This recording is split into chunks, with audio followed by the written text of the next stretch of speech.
Welcome my channel education and power. Indian పాలిటీలో రాజ్యాంగ పరిషత్ ఏర్పాటు మరియు భారత రాజ్యాంగ రచన వీటికి సంబంధించినటువంటి కొన్ని ముఖ్యమైనటువంటి పాయింట్స్ మనం ఈరోజు పరిశీలన చేద్దాం.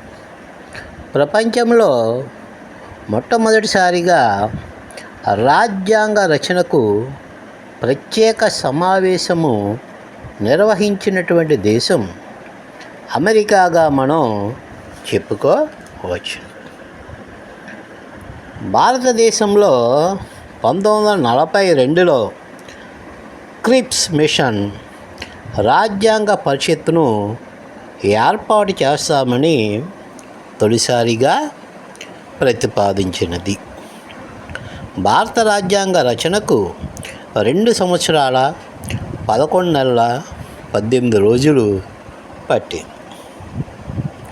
భారత రాజ్యాంగాన్ని రచించే ముందు 60 దేశాలలో 60 దేశాల యొక్క రాజ్యాంగాలను రాజ్యాంగ పరిషత్ పరిశీలన చేసిందని మనం చెప్పుకోవచ్చు.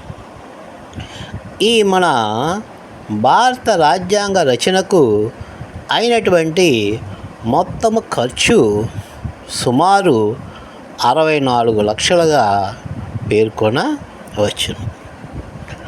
భారత రాజ్యాంగ ముసాయిదా తయారీకి 115 రోజులు పట్టింది. మన భారత రాజ్యాంగం యొక్క గుర్తు ఏనుగు అంటే ఐరావతంగా పేర్కొనవచ్చు. భారత రాజ్యాంగాన్ని ఐరావతంతో పోల్చినటువంటి వ్యక్తి హెచ్వి కామత్. ప్రపంచంలో ఉన్నటువంటి దేశాల్లో అతి తక్కువ ఆర్టికల్స్ నిబంధనలు ప్రకరణలు కలిగినటువంటి రాజ్యాంగముగా అమెరికా రాజ్యాంగం చెప్పుకోవచ్చు. ఈ చాలా తక్కువ కాలంలో ఈ రాజ్యాంగాన్ని రాశారు. 7 ఆర్టికల్స్ నిబంధనలు ఆర్టికల్స్ ప్రకరణలు 7గా మనం చెప్పుకోవచ్చు. ఇక ప్రపంచంలో ఎక్కువ కాలం అంటే భారత రాజ్యాంగానికంటే ఎక్కువ కాలం రచించినటువంటిది ఆస్ట్రేలియా రాజ్యాంగం, సుమారు 9 సంవత్సరాలు. ఈ ఆర్టికల్స్ చూసుకున్నట్లయితే 126 ఆర్టికల్స్. ఇక మన భారతదేశం యొక్క రాజ్యాంగం చూసుకున్నట్లయితే దీని రచనా కాలం 2 సంవత్సరాల 11 నెలల 18 రోజులు. ప్రపంచంలో అతి పెద్ద లిఖిత రాజ్యాంగంగా మనం చెప్పుకోవచ్చు. ఆ రాజ్యాంగం రచించేటప్పటికీ 395 నిబంధనలు ఆర్టికల్స్ లేదా ప్రకరణలుగా భారత రాజ్యాంగాన్ని మనం చెప్పుకోవచ్చును. 1946లో క్యాబినెట్ మిషన్ సిఫార్సు మేరకు భారత రాజ్యాంగ రచనకు రాజ్యాంగ పరిషత్ అన్నది ఏర్పాటు అయినదని మనం చెప్పుకోవచ్చు. అసలు రాజ్యాంగ పరిషత్ అనేటువంటి భావనను మొట్టమొదటిసారిగా వ్యక్తీకరించినటువంటి భారతీయుడిగా మనం ఎంఎన్ రాయ్ని పేర్కొనవచ్చును. మానవేంద్ర రాయ్ ఇలా 1934లో రాజ్యాంగ పరిషత్ గురించి ఈయన మొట్టమొదటిసారిగా తన భావాలని వ్యక్తీకరణ చేశాడని చెప్పవచ్చు. ఈ రాజ్యాంగ పరిషత్ అనేటువంటి భావనను వ్యక్తీకరించినటువంటి తొలి రాజకీయ పార్టీ ఏది అని మనం చూసుకున్నట్లయితే స్వరాజ్య పార్టీగా మనం చెప్పుకోవచ్చు. స్వరాజ్ అనేటువంటి పదాన్ని మొట్టమొదటిసారిగా ఉపయోగించినటువంటి వ్యక్తి దాదాబాయ్ నౌరోజీ. ఈ దాదాబాయ్ నవరోజునే భారతీయ కురువృద్ధుడు అనేటువంటి బిరుదు కూడా ఆయనకి కలదు. అలాగే భారతదేశం తరపున ఇంగ్లాండ్ పార్లమెంటులో దిగువ సభ హౌస్ ఆఫ్ కామన్స్కి ఎన్నికైనటువంటి తొలి భారతీయుడిగా దాదాబాయ్ నవరోజుని చెప్పుకోవచ్చును. సంపద శ్రావణ్ అనేటువంటి సిద్ధాంతాన్ని కూడా ప్రవేశపెట్టింది Dadabhai Naoroji. The grand old man of India అని దాదాబాయ్ నవరోజుని పిలుస్తారని కూడా మనం చెప్పుకోవచ్చు. రాజ్యాంగ పరిషత్తులో ప్రాంతాల వారీగా మొత్తం స్థానాలు మనం చూసుకున్నట్లయితే 389. రాజ్యాంగ పరిషత్ నిర్మాణ సభలో మొత్తం సభ్యుల సంఖ్య 389 అని మనం చెప్పుకున్నాం. భారత రాజ్యాంగ పరిషత్తుకి వివిధ పార్టీల తరపున ఎన్నికైనటువంటి ప్రముఖులుగా ఈ క్రింది వారిని మనం పేర్కొనవచ్చు. జాతీయ Congress party Jawaharlal Nehru, Sardar Vallabhbhai Patel. Muslims Maulana Abdul Kalam Azad, Syed Saadulla. అఖిల భారత Muslim League Muhammad Ali Jinnah. Anglo ఇండియన్లు ఫ్రాంక్ ఆంథోనీ. అఖిల భారత మహిళా సంఘం హంసా మెహతా సరోజినీ నాయుడు. అఖిల భారత హిందూ మహాసభ శ్యామ్ ప్రసాద్ ముఖర్జీ, ఎంఆర్ జేకర్. జమీందారుల మహాసంఘం దబాంగా మహారాజా. అఖిల భారత కార్మిక వర్గం బాబు జగజ్జీవన్ రామ్. మైనార్టీల తరపున హెచ్సి ముఖర్జీ. పార్సీల తరపున హెచ్పి మోడీ. సిక్కుల తరపున సర్దార్ బలదేవ్ సింగ్ మరియు హుక్కుం సింగ్. అఖిల భారత షెడ్యూల్డ్ కులాల తరపున డాక్టర్ బిఆర్ అంబేద్కర్. ఇక్కడ రాజ్యాంగ పరిషత్తులో సభ్యత్వం లేని ప్రముఖ జాతీయ నాయకులు మహమ్మద్ అలీ జిన్నా, అలాగే మహాత్మా గాంధీ. ఈ మహాత్మా గాంధీని భారత జాతిపిత అంటారే. మహమ్మద్ అలీ జిన్నాని పాకిస్తాన్ జాతిపితగా పేర్కొంటూ ఉంటారు. రాజ్యాంగ పరిషత్ ఎన్నికలలో పోటీ చేసి ఓడిపోయినప్పటికీ డాక్టర్ శ్యామ్ ప్రసాద్ ముఖర్జీ రాజ్యాంగ పరిషత్తులో సభ్యునిగా ఎన్నికయ్యారు. అలాగే రాజ్యాంగ పరిషత్ సభ్యురాలుగా పనిచేసినటువంటి ఏకైక ముస్లిం మహిళ బేగం ఎయిజాజ్ రసూల్.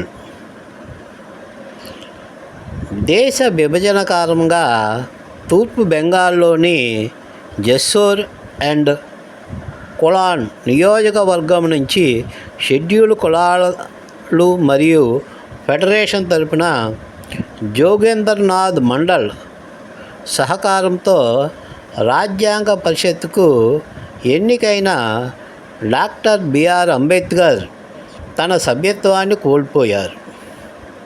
అయితే బొంబాయి నుంచి ఎంపికైన ఎంఆర్ ముకుందరావు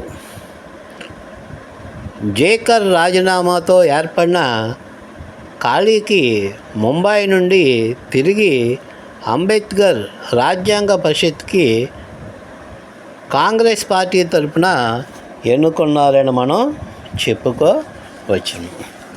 అలాగే రాజ్యాంగ పరిషత్ మొదటి సమావేశము 1946 డిసెంబర్ 9న ఢిల్లీలోని పార్లమెంట్ సెంట్రల్ హాల్లో జరిగిందని చెప్పవచ్చు.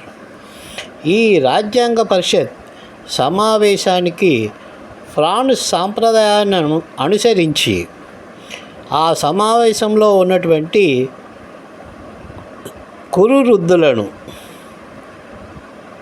ఆ సమావేశానికి అధ్యక్షునిగా ఎన్నుకోవాలని నిర్ణయం తీసుకున్నారు.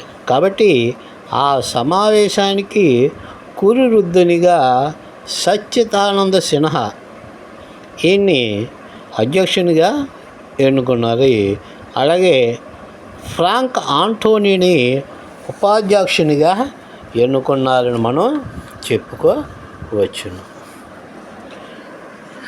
1946 డిసెంబర్ 11న డాక్టర్ బాబు రాజేంద్ర ప్రసాద్ని రాజ్యాంగ పరిషత్ శాశ్వత అధ్యక్షునిగా ఎన్నుకున్నారు.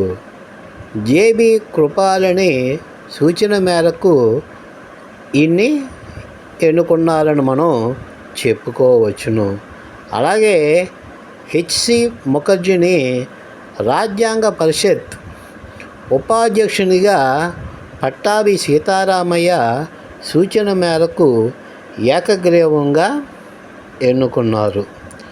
ఆ తర్వాత విటి కృష్ణమాచారి రాజ్యాంగ పరిషత్ ఉపాధ్యక్షునిగా నియమితులయ్యారు. ఇక సర్ బివి రావు రాజ్యాంగ పరిషత్ సలహాదారునిగా నియమితులయ్యారు.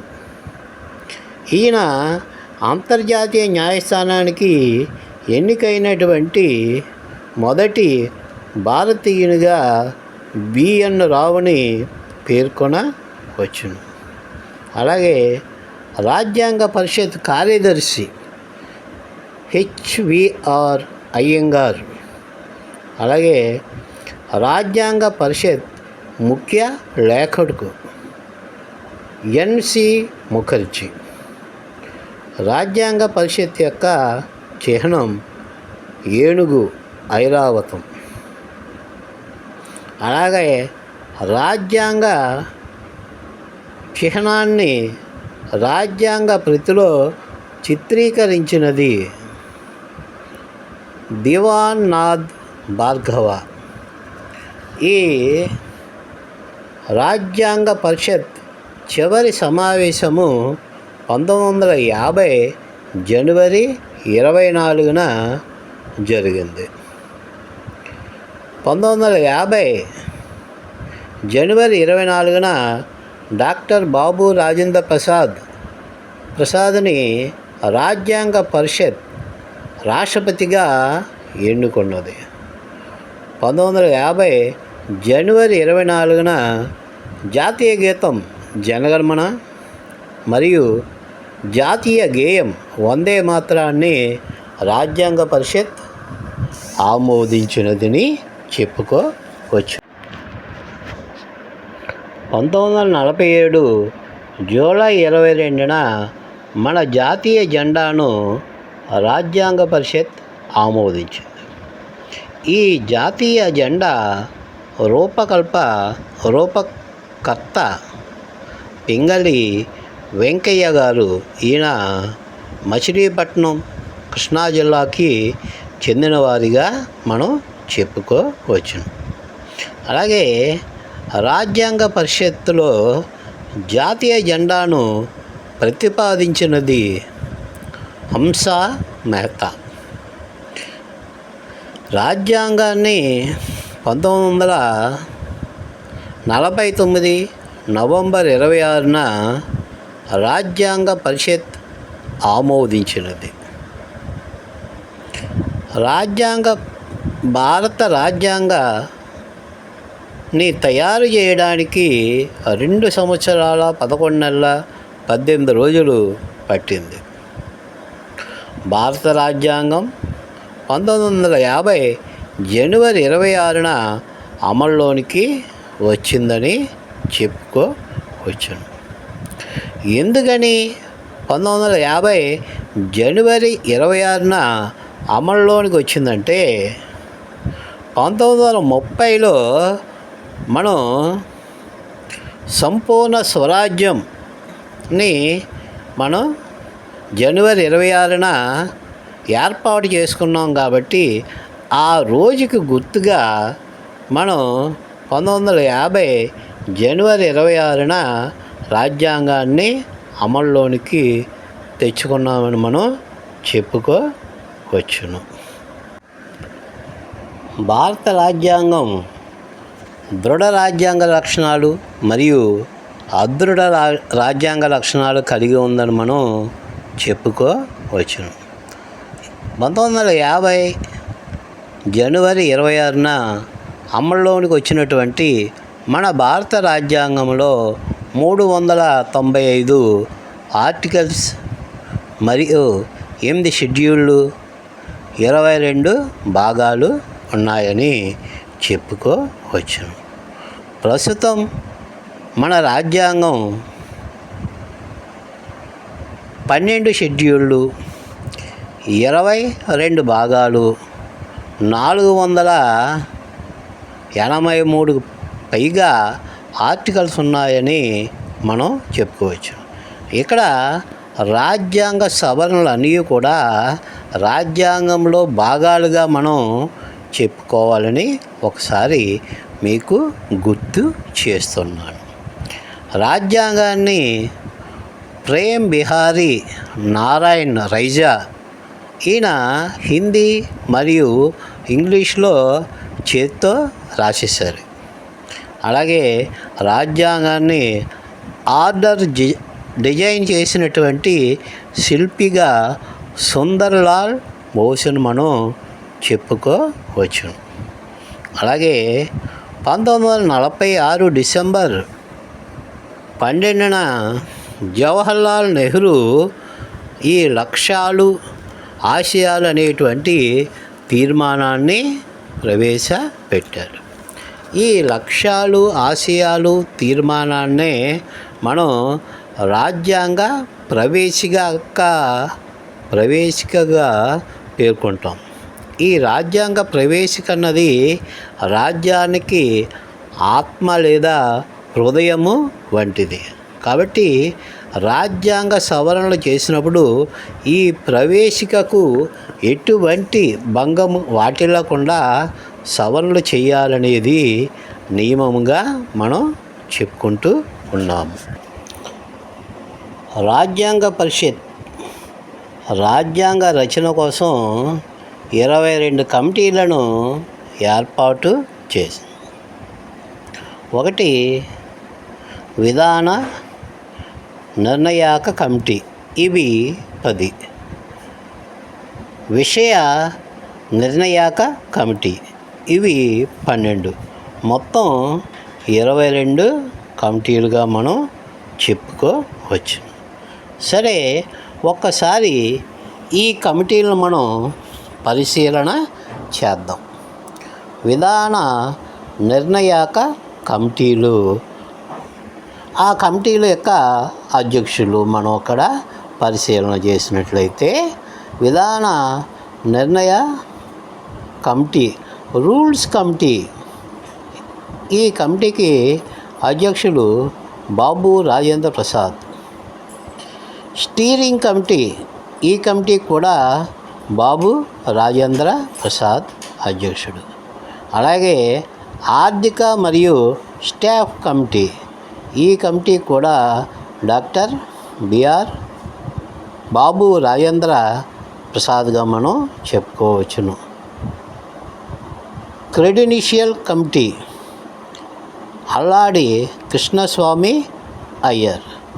సభా committee, Bhogaraju Pattabhi Sitaramayya. Order of business committee, KM Munshi. అలాగే press gallery committee Ushan Nath Sen. అలాగే హిందీ అనువాద ఉర్దూ అనువాద కమిటీ. అలాగే భారత స్వాతంత్ర చట్టం పరిశీలన కమిటీ. రాజ్యాంగ పరిషత్తులో ఏర్పాటు చేసినటువంటి అతిపెద్ద కమిటీ సలహా సంఘం కమిటీ. ఈ కమిటీ 1947 జనవరి 24న సర్దార్ వల్లభాయ్ పటేల్ అధ్యక్షతన 54 మంది సభ్యులతో, అంటే 54 ప్లస్ 1 55 మంది సభ్యులతో ఉన్నటువంటి అతి పెద్ద కమిటీగా మనం చెప్పుకోవచ్చు. విషయ నిర్ణయాక కమిటీలు ఆ కమిటీల యొక్క అధ్యక్షులు. 1 స్టేట్స్ కమిటీ, దేశంలో రాష్ట్రాలతో సంప్రదింపులు జరుపుతుంది. దీనికి అధ్యక్షునిగా జవహర్లాల్ నెహ్రూ ఉన్నారు. అలాగే సలహాల సంఘం సర్దార్ వల్లభాయ్ పటేల్. దీంట్లో 4 ఉపసంఘాలు ఉన్నాయి. 1 ప్రాథమిక హక్కుల కమిటీ జేబీ కృపాలని. అలాగే అల్పసంఖ్యాకుల సబ్ కమిటీ హెచ్సి ముఖర్జీ. అలాగే north east tribal areas Assam sub committee Gopinath Bardoloi. అలాగే అస్సాం ప్రాంతాలను మినహాయించి ఇతర ప్రాంతాలపై ఏర్పడిన సబ్ కమిటీ ఏవి ఠక్కర్.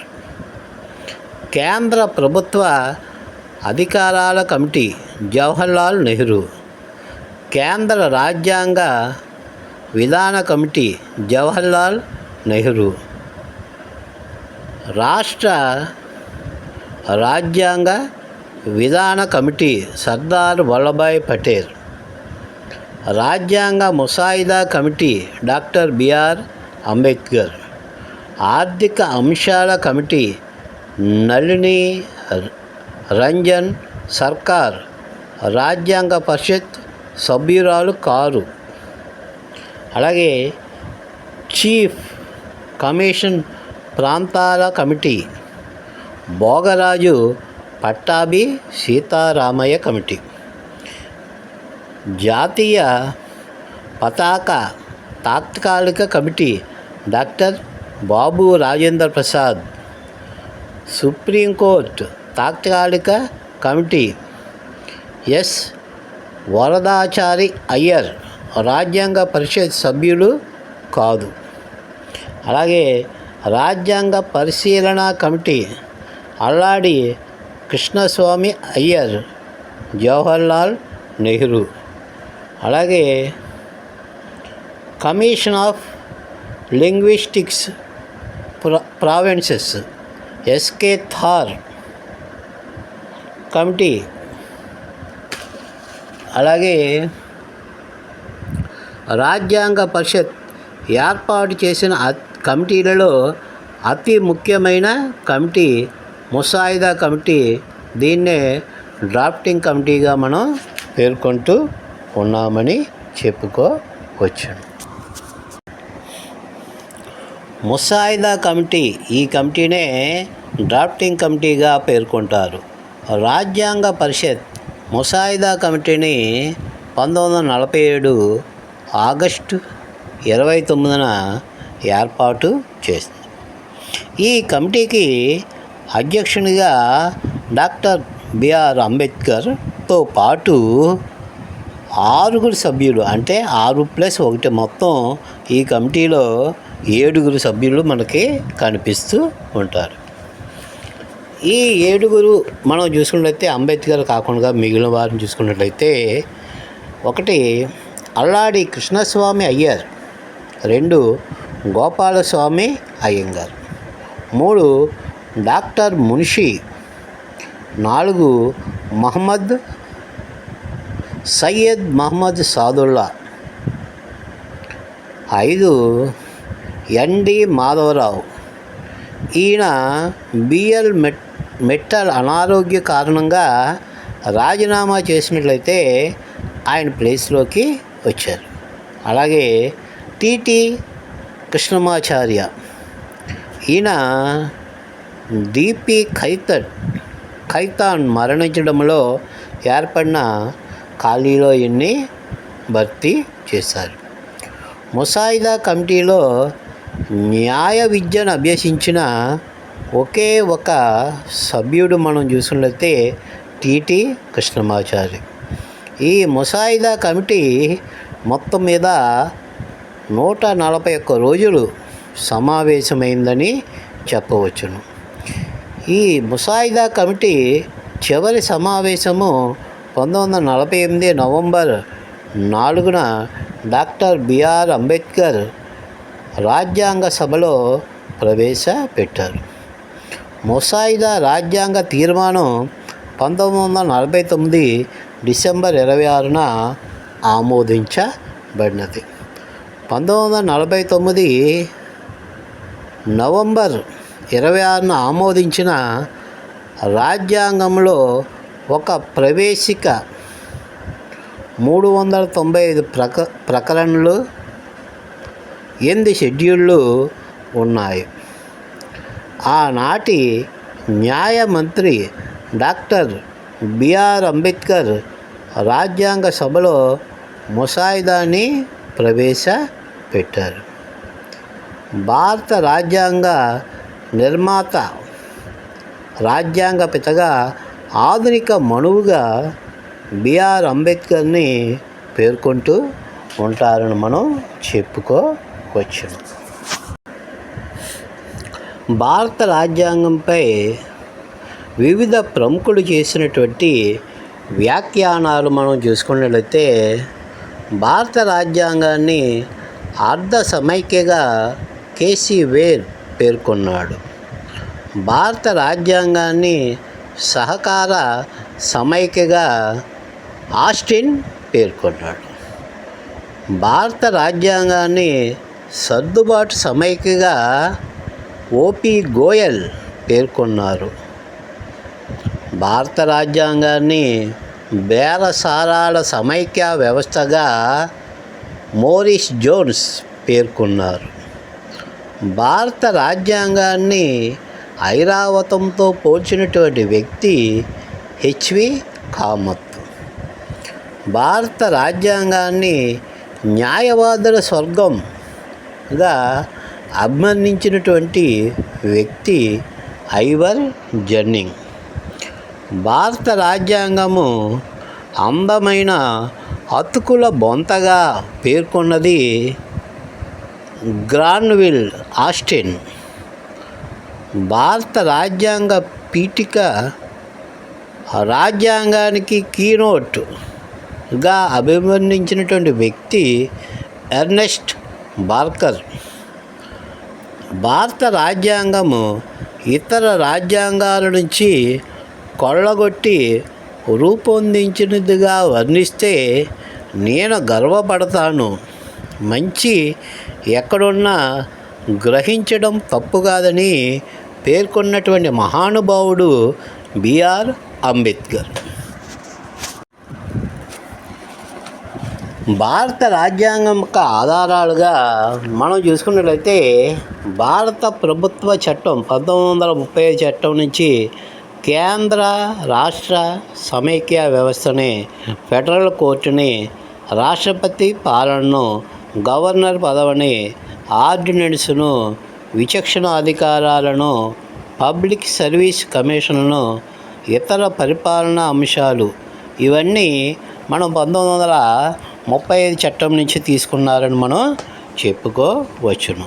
అలాగే బ్రిటిష్ రాజ్యాంగం నుంచి చూసుకున్నట్లయితే పార్లమెంటు క్యాబినెట్ తరహా పరిపాలనా వ్యవస్థ, ద్విసభా పద్ధతి, సమన్యాయ పాలన, శాసన నిర్మాణ ప్రక్రియ, శాసన సభ్యుల సర్వాధికారాలు, స్పీకర్, డిప్యూటీ స్పీకర్ మరియు controller and auditor general, attorney general మొదలగు పదవులను బ్రిటిష్ రాజ్యాంగం నుంచి తీసుకున్నారు. అలాగే అమెరికా రాజ్యాంగం నుంచి మనం చూసుకున్నట్లయితే ప్రాథమిక హక్కులు, న్యాయ సమీక్ష, స్వతంత్ర ప్రతిపత్తి కలిగినటువంటి న్యాయశాఖ, ఉపరాష్ట్రపతి రాజ్యసభ చైర్మన్గా వ్యవహరించడం, రాష్ట్రపతిని తొలగించే మహాభియోగ తీర్మానం, ప్రయోజనాల వ్యాజ్యాలు, రాజ్యాంగ సవరణ బిల్లుకు రాష్ట్రాల ఆమోదం, ప్రవేశిక, రాష్ట్రపతి త్రిదళాల అధిపతిగా ఉండడం, రాష్ట్రపతి కార్యనిర్వాహక శాఖాధిపతిగా ఉండడం, లిఖిత రాజ్యాంగము, రాజ్యాంగం యొక్క ఆధిక్యత, చట్ట మూలంగా సమాన రక్షణ మనకి కనిపిస్తూ ఉంది. అలాగే కెనడా రాజ్యాంగంని చూసుకున్నట్లయితే బలమైన కేంద్ర ప్రభుత్వం, అవశిష్ట అధికారాలు కేంద్రానికి ఇవ్వడం, అలాగే గవర్నర్ నియమించే పద్ధతి, అలాగే రాష్ట్రపతికి సుప్రీంకోర్టుకు సలహా కోరడం, సమైక్య నిర్మాణం, ఇవి కెనడా రాజ్యాంగం నుంచి తీసుకున్నారని మనం చెప్పుకోవచ్చును. ఇక ఐర్లాండ్ రాజ్యాంగాన్ని చూసుకున్నట్లయితే ఆదేశిక సూత్రాలు, రాష్ట్రపతిని ఎన్నుకునే నైష్పత్తిక ప్రాతినిధ్య, అలాగే ఓటు బదిలీ పద్ధతి, అలాగే రాజ్యసభకు 12 మంది సభ్యులను ఎంపిక చేయడం, అలాగే న్యాయ సంరక్షణ, అలాగే న్యాయ సంరక్షణ లేని హక్కులు, ఇవి మనం ఐర్లాండ్ రాజ్యాంగం నుంచి తీసుకున్నాం. అలాగే జర్మన్ రాజ్యాంగంని చూసుకుంటే జాతీయ అత్యవసర పరిస్థితి, ప్రాథమిక హక్కులను రద్దు చేసే అధికారం. ఆస్ట్రేలియా రాజ్యాంగంని చూసుకున్నట్లయితే ఉమ్మడి జాబితా, సహకార సమైక్య, పార్లమెంట్ ఉభయ సభల సంయుక్త సమావేశాలు, వాణిజ్య వ్యాపార లావాదేవీలు, అంతర్రాష్ట్ర వ్యాపారం, ఇవి ఆస్ట్రేలియా రాజ్యాంగంని తీసుకున్నాం. అలాగే దక్షిణాఫ్రికా రాజ్యాంగంని చూసుకున్నట్లయితే రాజ్యాంగ సవరణ విధానము 368వ ఆర్టికల్, అలాగే రాజ్యసభ సభ్యులను ఎన్నుకునేటువంటి పద్ధతి. అలాగే ఫ్రాన్స్ రాజ్యాంగం చూసుకున్నట్లయితే గణతంత్ర విధానము, స్వేచ్ఛ, సమానత్వము, సౌభ్రాతృత్వము, తాత్కాలిక సభాధ్యక్షుల నియామకం. ఇక రష్యా రాజ్యాంగం చూసుకున్నట్లయితే ప్రాథమిక విధులు, ప్రణాళికా సంఘం, సామ్యవాద సూత్రాలు. అలాగే జపాన్ రాజ్యాంగం చూసుకున్నట్లయితే 21వ ప్రకటనలో పేర్కొనబడినటువంటి చట్టము నిర్దేశించిన పద్ధతి, న్యాయ సూత్రాలు, అంటే మానవునికి జీవించే హక్కు అన్నది జపాన్ రాజ్యాంగం నుంచి మనం తీసుకున్నామని నిస్సందేహంగా చెప్పుకోవచ్చును. ఇక స్విట్జర్లాండ్ రాజ్యాంగం నుంచి చూసుకున్నట్లయితే ప్రధానమంత్రి, మంత్రిమండలి సమిష్టి బాధ్యత, అంటే కలెక్టివ్ రెస్పాన్సిబిలిటీ. ప్రధానమంత్రి రాజీనామా చేసినట్లయితే అతనితో పాటు అతని మంత్రిమండలి అంతా కూడా సమిష్టి బాధ్యత వహించి రాజీనామా చేస్తారన్నది మనం ఇక్కడ గుర్తుంచుకోవాలి.